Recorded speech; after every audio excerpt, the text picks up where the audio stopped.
эрүүл мэндийн яам үзүүлж байна.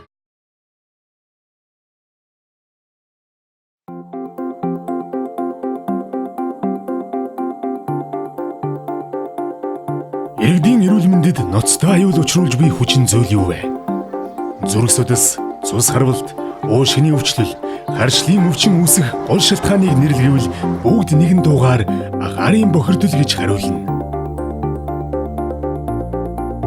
Энэхүү аюулаас болж бидний бие махбод, байгаль орчин бидний ирээдүй асар их хохирлыг амсаж байна. Агарын бохирдлыг үүсгэж буй хамгийн том голомт бол гэр хорооллын түүхийн нүүрсний шаталтаас гарч буй хор тутаа юм.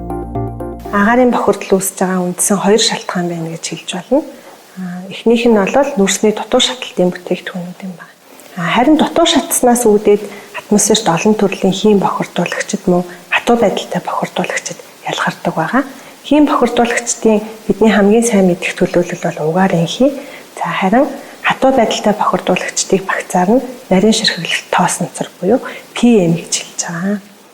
Агарын бохирдол үүсгэж байгаа дараагийн нэг үндсэн шалтгаан бол нүүрсэнд өөрт нь агуулгдчихсэн химийн нэгдлүүд шаталтын явцад ялгарх юм байгаамаа.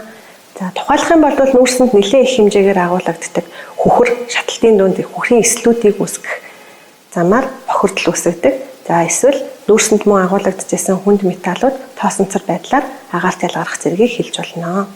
Хэрвээ бид нар нүүрсээ боловсруулаад сайжруулсан түлш үйлдвэрлээд хэрэглэх юм бол эдгээр бохирдлыг агаарт ялгархаас сэргийлж чадна. Тэрнээс гадна нүүрс маань өөрөө холцгүй цэвэр түлш болж байгаа учраас дутуу шаталтын бүтээгдэхүүнүүдийг мөн бууруулах боломжтой юм аа. Түүхийн нүүрснээс салаагүй цагт хор тутаа байсаар байх болно гэдгийг ухамсарласан иргэд агарын бохирдлын эсрэг үйлсэд нэгдэж байна. Таач бас агарын бохирдлыг бууруулахад хувь нэмрээ оруулж чадна.